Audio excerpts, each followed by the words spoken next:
బడ్జెట్లు ఉన్నప్పుడు ఇవ్వచ్చు కదా. Hats off, thank you for Andhra government. మీరు దావోస్ వెళ్ళారు, చాలా సంతోషము. ఓకే. నెక్స్ట్ మీరు ప్రతి సంవత్సరం 2 లక్షల కోట్లతో బడ్జెట్ చేస్తున్నారు. ఒక కంపెనీ పెట్టడానికి 100 కోట్లు రావాలని చెప్పి దావోస్ ప్లస్ ఇతర కంట్రీకి వెళ్తున్నారు.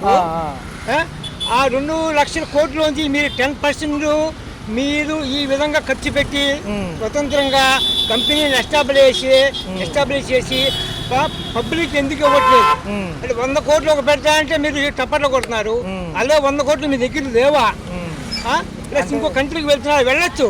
But this is not the time to go. Because ఒక పక్కన సెంట్రల్ గవర్నమెంట్ బడ్జెట్ పెడుతున్నారు, దాని మీద మీరు డిస్కస్ చేసి ఉండాలి. లాస్ట్ మూమెంట్లో వచ్చేసి ఏదో ఫినిషింగ్ టచ్లో ఇచ్చాము అంటే that is not correct way.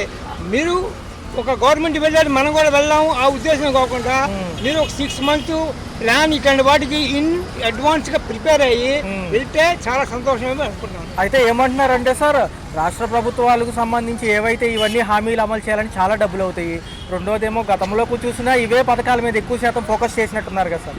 Next మీరు పక్కన డబ్బుల గురించి బయట చేస్తున్నారు, ఉన్న డబ్బులతోటి జనాలకి ఫ్రీగా ఇస్తున్నారు. ప్లస్ ఒక పక్కన మీరు నెంబర్ 1 పొజిషన్లో రావాలి అంటే ఇండైరెక్ట్గా మీరు దగ్గరకు చేస్తున్నారు. డబ్బులు ఏ విధంగా ఇస్తారు?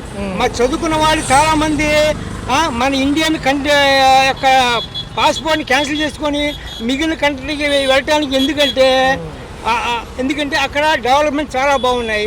ఇక్కడ మేము ఇన్కమ్ ట్యాక్స్ అన్ని కట్టినా సరే మీరు ఫ్రీ డిస్ట్రిబ్యూషను ప్లస్ ఇప్పుడు అన్ని అమలు చేస్తుంటారు. ఏ విధంగా సబబు ప్లస్ ఒక పక్కన పాపులేషన్ తగ్గాలి అని ప్రతి కంట్రీ కోరుకుంటూ ఉంటే మీరు అది కూడా ఎంతవరకు సబబు సార్? చూసుకుంటే ఇవి ఇలా ఉంటే కనుక ఆల్రెడీ ఉన్న పదవులకు ఎందుకని మళ్ళీ కాంపిటీషన్ తీసుకొస్తున్నారు? ఉప ముఖ్యమంత్రికి మళ్ళీ మారుద్దామని, లేకపోతే అధికార కార్యదర్శులు మారుద్దామని.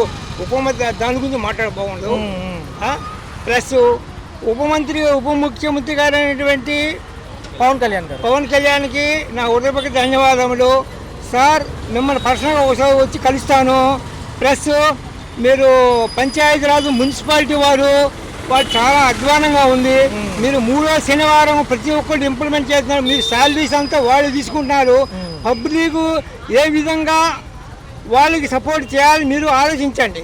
ముందు వాళ్ళ చేత మీరు నెలకు రాగానే ఆఫీసర్స్ అందరికీ కూర్చోబెట్టి డబ్బులు ఇస్తున్నారు.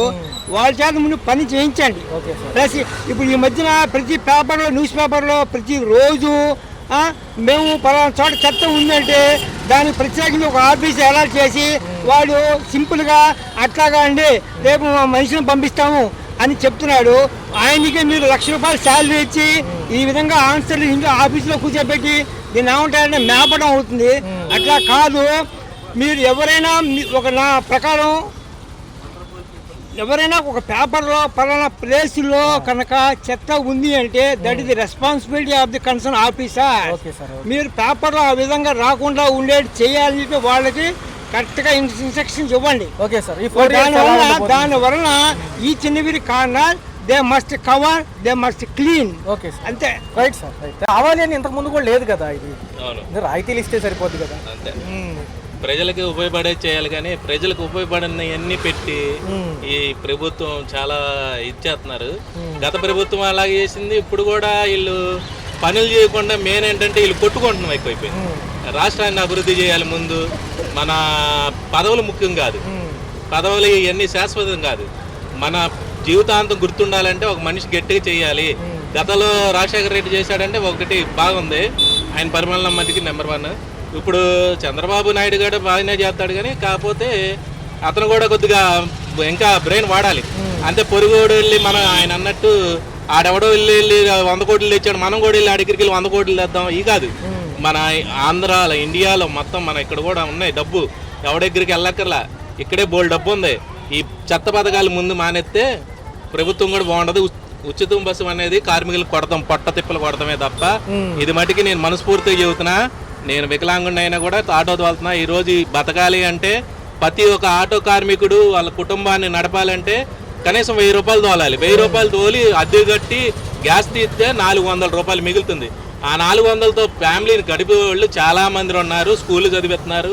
పాపం వాళ్ళు చాలా ఇబ్బంది పడిపోతారు. కొంతవరకు కేసులు కూడా ఇబ్బంది పెడుతున్నాయి. ఈ కేసులు కూడా బాగా రాస్తున్నారు. అది బాగా ఉంది కదా. గత ప్రభుత్వంలో అయితే వాస్తవం చెప్పాలంటే కాకి షర్ట్ కూడా ఈయన పరిస్థితి ఉంది. ఎవరు ఇబ్బంది పెట్టలే. ఇప్పుడు పాపం లేడీస్ని కూడా ఆపుతున్నారు. అది చాలా బాధాకరం. లేడీస్ స్కూటీ వాళ్ళు ఏదో పిల్లల్ని తీసుకెళ్తాకో లేకపోతే అర్జెంటుగా పని మీద వస్తారు. భర్తలేమో ఆఫీసులకి వెళ్తారు. అవును, పాపం వాళ్ళు కూడా దానికి కూడా ఆపి వాళ్ళని హింస పెడతాం చాలా తప్పండి. అది లేడీగా నేను లేడీస్ని చూసా చాలా బాధాకరంగా ఉంటాయి. వాళ్ళ మరి దయచేసి ఆపొద్దు.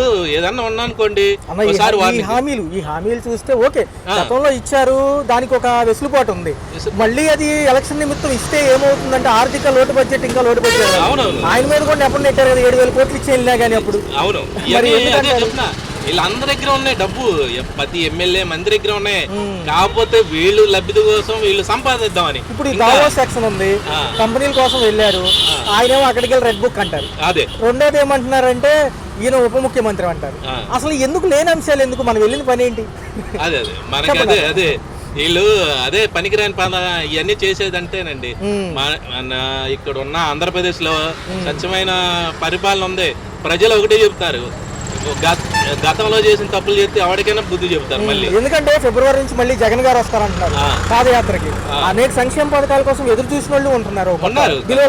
లేడీస్ కొంతమంది ఆలోచిస్తున్నారు. అదే పథకాలు 10,000 పడినాయి మాకు, ఇప్పుడు ఏం పడతల్లా. ఉగాదికి వెళ్ళింది, ఉగాది నుంచి జూన్కి వెళ్ళింది. ఇలాగా ఈ కాకుండా మంచి పూర్తిగా చెప్తున్నా 10,000 ఎక్కర్లా లేకపోతే ఇంకోటి ఎక్కర్లా. మన రాష్ట్రాన్ని కొద్ది ప్రజలకి పేదవాళ్ళకి ఉపయోగపడేట్టుగా చూస్తే రెండు ప్రభుత్వానికి జనసేనకి కానీ మన టీడీపీకి కానీ మరవలేని గుర్తింపు అనమాట. మరి చూసుకుంటే ఈ క్యాడర్ లో నెక్స్ట్ బాగా చూసుకుంటే సీఎం అయ్యే ఛాన్సులు పవన్ కళ్యాణ్ గారికి ఉందంటారు, ఒకవేళ లోకేష్ గారికి ఉందంటారు. పవన్ కళ్యాణ్ గారు 100% పవన్ కళ్యాణ్కే ఉంది. లోకేష్ బాబు ఏం లేదు, ఆంధ్రప్రదేశ్ లో ఏం లేదు. చంద్రబాబు నాయుడు, పవన్ కళ్యాణ్. ఇప్పుడున్న పరిస్థితి ఏంటంటే మొన్న పవన్ కళ్యాణ్ గారు కలుస్తాం కారణం వీళ్ళకి కేవలం జగన్ అనే ప్రభుత్వాన్ని తొంగలో దొక్కాలి. అతన్ని చేసిన పరిపాలన కరెక్ట్ కాదు. అతను ఏమనుకున్నాడు అంటే కూర్చొని కాలు మీద కాలేసుకొని నేను అందరికి ఇచ్చేసా పథకాలు, నాకు పథకాలు చూసి కొట్టేస్తాడు. ఒక ఎమ్మెల్యే ఏం చేశాడు? ఒక నియోజకానికి ఏం చేయలే. ఎవడు ఏం చేశాడు? ఏమీ చేయలే. ఆడు ఇప్పుడు ఎక్కడ దాకా బెల్లంపల్లి 1,500 కోట్లు సంపాదించాడు. ఆడు ఇవాళ ఓడిపోయినాడు బాధలేదు, ఆడికి రెండోసారి ఓడిపోయినా బాధలేదు. భవిష్యత్తు ఎలా ఉండబోతుంది? అమరావతి ఇది డెవలప్ అయితే ఒక పక్క పోలవరం కూడా అవుతే ఎలా ఉంటుంది అంటారు? ఈసారి చూడొచ్చా కొంచెం ఈ 4 ఏళ్లలో కనీసం సగం పనులు? వీళ్ళిద్దరు ఏంటంటే ఇద్దరు కలిసికట్టుగా బయటోడు ఎవడో చెప్పాడు రేపు అదే డిప్యూటీ సీఎం మా అబ్బాయికి ఇవ్వాలి లేకపోతే ఇంకో పక్కన పెట్టేయాలి. పక్కన పెట్టి పవన్ కళ్యాణ్ గారు చేసేది మంచి పనే. ఏదో తిరుపతి విషయం కానీ ఇంకోటి ఏదైనా పాపం ప్రజల్లోకి వెళ్తున్నాడు. ఆ గురువు గారు చెప్పినట్టు పంచాయతీలు వాళ్ళకి మేపేసి వాళ్ళకి డబ్బులు ఉచితంగా ఇస్తున్నాడు. పవన్ కళ్యాణ్ గారికి కూడా ఇది చెప్పాల్సింది. ఎందుకంటే వాళ్ళ మీద కెరీర్ గట్టిగా తీసుకొని కొద్దిగా ఇచ్చేయాలన్న. ఏంటంటే రాష్ట్రం బాగుండాలంటే వీళ్ళిద్దరు కలిసి పని చేయాలి. అంతేగాని పక్కనోడు చెప్పాడు ఈడు చెప్పాడు అని చెప్తే ఈ భేదాలు వచ్చి వీళ్ళు ఈ 4 సంవత్సరాల కొట్లాట అయింది. వాళ్ళు 5 సంవత్సరాలు గెలిచి 151 సీట్లు పెట్టుకొని ఏమీ చేయలేకుండా ఆడి మీద ఈడి మీద ఈ పనికిరాని మాటలు చెప్పుకుంటా నీకు 3 పిల్లలు ఆడికి 3 పిల్లలు ఈ తప్ప ఈ కాకుండా రాష్ట్రం బాగుండాలంటే రేపు భవిష్యత్తులో రేపు ముందు తరానికి కూడా మంచి బ్రెయిన్ ఆలోచించి హోంశాఖ కానీ వీళ్ళందరూ కొద్దిగా గంజాయి ఇవన్నీ ఇలాంటివి కూడా ఉన్నాయి. కొన్ని కాలనీలు చూసుకుంటే ఘోరంగా ఉంది. కొద్దిగా వాళ్ళ మీద కూడా నారా చంద్రబాబు నాయుడుకి కానీ పవన్ కళ్యాణ్ గారికి కానీ హోంశాఖ మంత్రి గారికి కానీ వీళ్ళందరూ కూడా చెప్తున్నారు చక్కగా వాళ్ళందరినీ కొద్దిగా కేర్ఫుల్ పెట్టి మాలాంటి వాళ్ళు పొట్టగొట్టకుండా ఉచిత బస్సు అనేది వద్దు. ఆ ప్రజలు లేడీస్ ఎవరు అడగట్లా. ఇప్పుడు మనకి ఎటు చూసిన 6 కిలోమీటర్లు 8 కిలోమీటర్లే. వీటి వల్ల ఏంటంటే వాళ్ళు ఒత్తిడి చేయట్లా. ఈ గ్యాస్ పథకం పెట్టారు, పోనీ అది మంచి పథకమే, ఏదో లేడీస్కి ఉపయోగపడేది, అది తప్పులేదు. అలాంటివి ఏదైనా పెట్టి ఇంకా చెత్త పథకాలు పెట్టకుండా మనం అక్కడ వెళ్ళి ఈ దగ్గరికి వెళ్ళి అప్పు తేకుండా ఉన్న డబ్బుతో అమరావతిని తొందరగా పూర్తి చేస్తే గ్రేట్ సీఎంలో మనోడు ఫస్ట్ స్థానంలో ఉంటారు. చంద్రబాబుకి ఇది అవకాశం వచ్చింది. ఈ అవకాశాన్ని ఉపయోగకుండా మేము సంపాదించేసుకుందాం, లేకపోతే మా అబ్బాయి రేపు భవిష్యత్తు ఉంది, నా మనవడికి ఉంది, లేకపోతే మా కోడలకు ఉంది, ఇలాన్నీ చూసుకుంటే రేపు దేనికి 0 పాయింట్ అయిపోతారు. ఎవడో కూడా మీరు చేసే పని ఏంటంటే అమరావతి క్యాప్టెన్ చేసి మన చెప్పారు 5 ఏళ్ళ జగన్ చేయని పని నువ్వు చేసి చూపించావు కన్నా. గ్రేట్ చంద్రబాబు నాయుడు, గ్రేట్ పవన్ కళ్యాణ్ గారు, ఈ రెండిట్లకి గ్రేట్ చేయొచ్చు. బాగున్నాయి. అంతా బాగా చేస్తున్నారు వాళ్ళు. గవర్నమెంట్ కూడా బాగా చేస్తుంది. ఈ 7 నెలలు ఎలా అనిపించింది అన్న? ఏలిమెంట్ బాగానే ఉంది. ఇప్పుడు హెల్మెట్ కూడా పెట్టుకోవాలి, రూల్స్ పెట్టారు ఇబ్బంది పడకుండా. ఇదివరకు హెల్మెట్ పెట్టుకో రాసేసేవాళ్ళు, ఇప్పుడు హెల్మెట్ పెట్టుకొని పోనిస్తున్నారు. మంచిగా ఉంది. కొంతవరకు చూసుకుంటే అన్న కేంద్రం సపోర్ట్ ఉంది కాబట్టి ఎప్పటి నుంచో అనుకుంటున్నా అమరావతి కానివ్వండి 10 ఏళ్ళు అయిపోయింది కదా దగ్గర దగ్గర రెండు ప్రభుత్వాలు మారి. ఇటు పక్క చూసుకుంటేనేమో ఇది ఉంది పోలవరం కూడా. మరి ఇదన్నా అవుతుందా ఈసారి అయింది, గ్యారంటీగా అయింది. ఎందుకంటే ప్రభుత్వం మారింది కాబట్టి అమరావతి అందరూ ఎదురు చూస్తున్నారు. అమరావతి గురించి కళ ఎప్పుడు నెరవేర్దని చూస్తున్నారు. అయితే ఏంటంటే మొన్న 2 రోజులు కొంచెం హడావుడి చేసినప్పటికీ డిప్యూటీ సీఎంని మార్చాలని మళ్ళీ అంశం తెరబడిపోయింది. ఎలా అనిపించింది? బాధగా ఉంది. ఎందుకంటే పవన్ కళ్యాణ్ ఉంటేనే ఇప్పుడు ప్రభుత్వం వచ్చింది, లేకపోతే వచ్చేది కాదు కూడా. ఎందుకంటే ఆయన తప్పు ఉందని ఒప్పుకుంటున్నారు. అవును. రెండోది ఇది చేస్తున్నాం అంటున్నారు. మరి ఈయనకు కొంచెం యోగాలం తప్ప లోకేష్ గారికి అంత అనుభవం లేదు కదా సార్ జనరల్? లేదు. ఒక యోగాల యాత్ర చేసింది ఆయన. అవును, అంతే. లేదు అప్పుడు కూడా ఎలక్షన్స్ ముందు. అవును. మొన్న అడిగారు ఏది దావోస్ లో అక్కడ మీటింగ్ లో అడిగితే లేదులేండి నేను కొంచెం వేరే శాఖలు ఉన్నాయి కదా, నాకు పని ఎక్కువ ఉంది, అది చేస్తానంటున్నారు. మరి ఏదన్నా కేంద్ర కేబినెట్ కనుక ఒప్పుకుంటే మళ్ళీ సీఎం బరిలో పవన్ కళ్యాణ్ అంటున్నారు. పవన్ కళ్యాణ్ అనుకుంటే రావచ్చు. ఎందుకంటే ప్రభుత్వం మారింది కాబట్టి ఆయన ద్వారా అందరూ ఓట్లు వేసింది ఎక్కువ మారాలని. ఈ రూల్స్ పెట్టింది వాళ్ళే. జాతీయ మీడియా అడుగుతుంది సెంట్రల్ పదవిలో ఏమైనా కావాలా చంద్రబాబు గారికి అని అడగడం జరిగింది ఇవాళ పొద్దున. లేదండి నేను కొంచెం అమరావతిని డెవలప్ చేద్దాం అనుకుంటున్నాను నాకు ఈయన అంటున్నారు. ఓ పక్క ఫిబ్రవరి నుంచి మళ్ళీ జగన్ గారు వస్తారంటున్నారు పాదయాత్ర. ఆయన పాదయాత్ర అయిందే మళ్ళీ.